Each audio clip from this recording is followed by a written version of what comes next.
मैं आपको ये दिखा रहा हूँ, इसमें जो मैं आपको ये दृश्य दिखा रहा हूँ, यह है प्राचीन काल का दृश्य। अभी ये आपको मैं उस समय के महाप्रलय दिखा रहा हूँ, मनु के काल की, क्योंकि मनु का वर्णन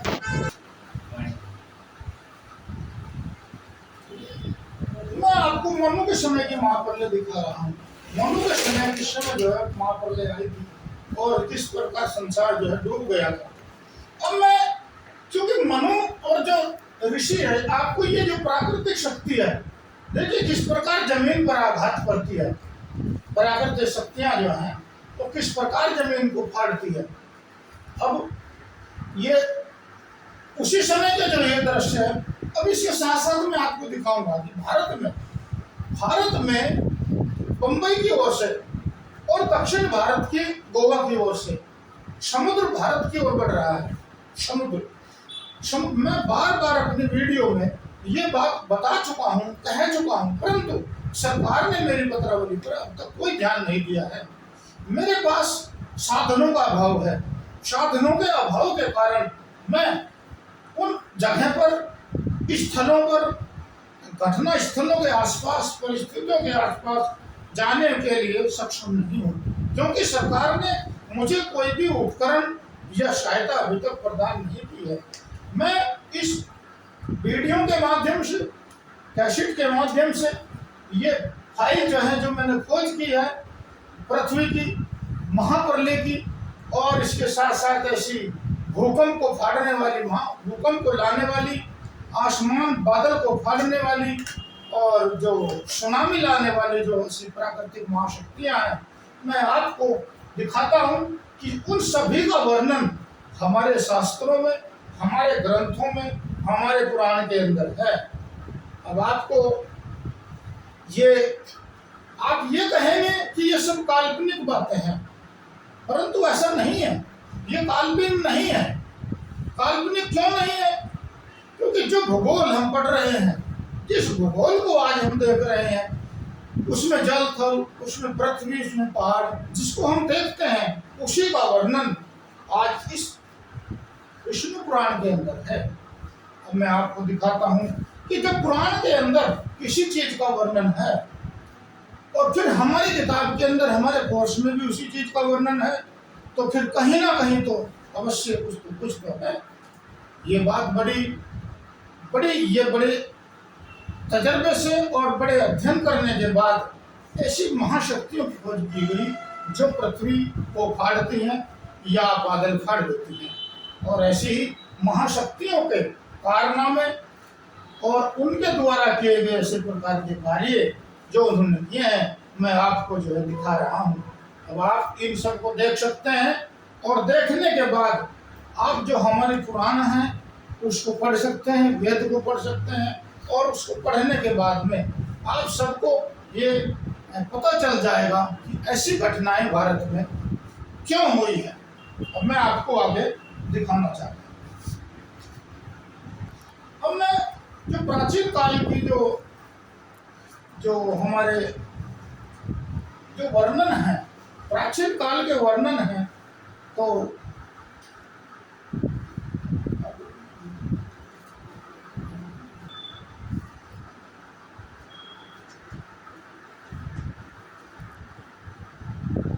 अब मैं आपको ये दिखा रहा हूँ, क्योंकि हमारी जो पुराण है उस पुराण में हर सभी चीजों का वर्णन मिलता है। पुराण के अंदर अभी मैं आपको ये दिखा रहा हूँ जो रोशनी है, चमकदार रोशनी है। अब आप उसको ध्यान से देखेंगे, ये ध्यान से देखने की चीज है जो है मछली जो है मछली, और इसमें आपको क्या देखना है, इनको देखना है। यानी ये हमारे जो है देवता है, इनको हम जो शास्त्रों के अनुसार श्री विष्णु जी कहते हैं, श्री विष्णु जी। अब आप ये जो है श्री विष्णु जी यानी जो है हमारे देवता हैं, भगवान है, हमारे परमात्मा है। अब आप इनको कहाँ से देखते हैं?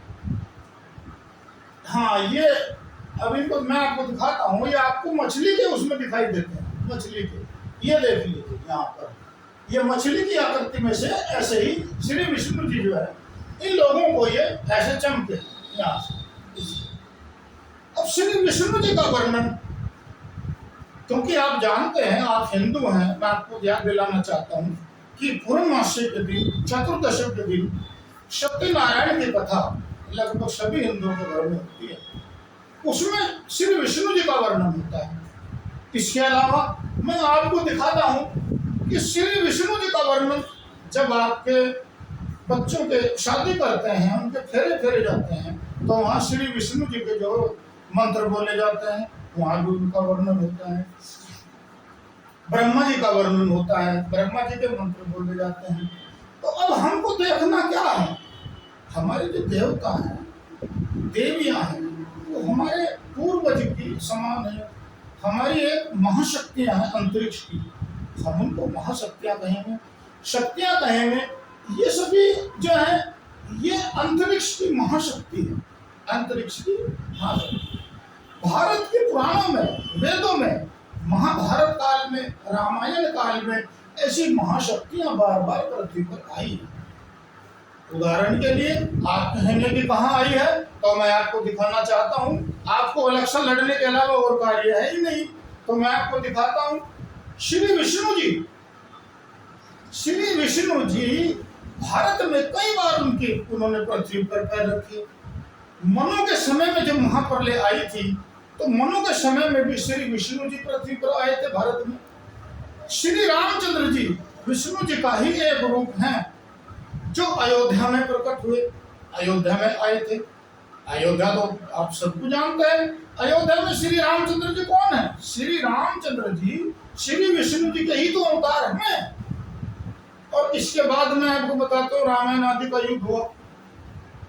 अब उससे आगे मैं आपको बताता हूँ जो द्वारिकाधीश हैं, यानी जिनको हम श्री कृष्ण जी कहते हैं, श्री कृष्ण जी, उनका जन्म कहाँ हुआ? मथुरा में हुआ। तो श्री कृष्ण जी किसके अवतार है? वो भी श्री विष्णु जी के ही अवतार है। अब आपको मैं याद दिलाना चाहता हूँ।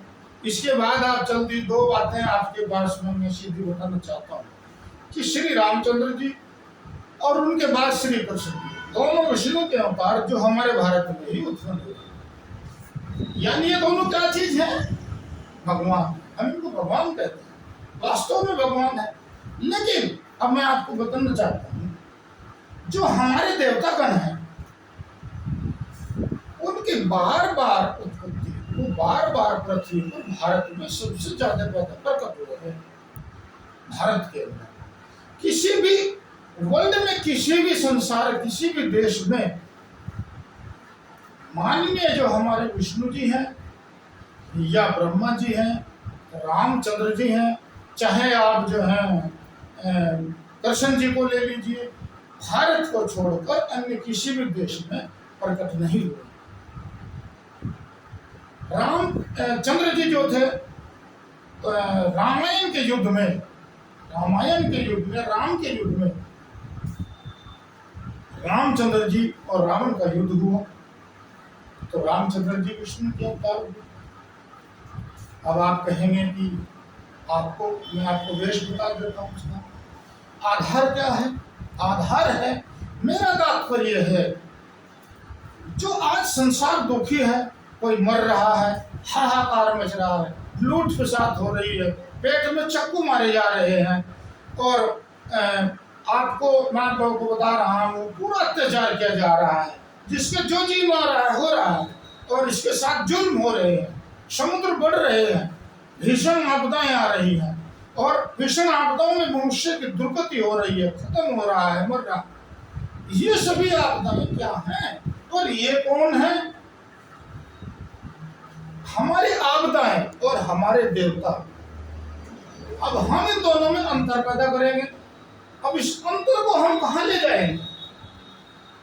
इस अंतर का तात्पर्य ये होता है कि जो ये हमारे देवतागण हैं, ये एक प्राकृतिक महाशक्ति हैं। मैंने भारत के सभी शास्त्रों का अध्ययन करने के पश्चात 22 वर्षों में अंतरिक्ष में उस मॉनिटरिंग पावर की, उस महाशक्ति की खोज कर दी है जो पृथ्वी को काटती है, जो भूकंप लाती है और जो सुनामी जैसी लहरें पैदा करती है। ऐसी महाशक्ति अंतरिक्ष में विराजमान है और वे काल रूप होती हैं।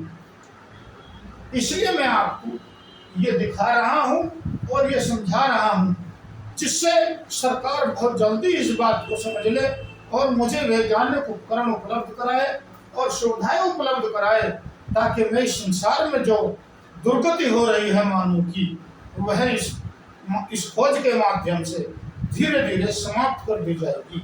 मैं आपको बता रहा हूँ कि 3 माह से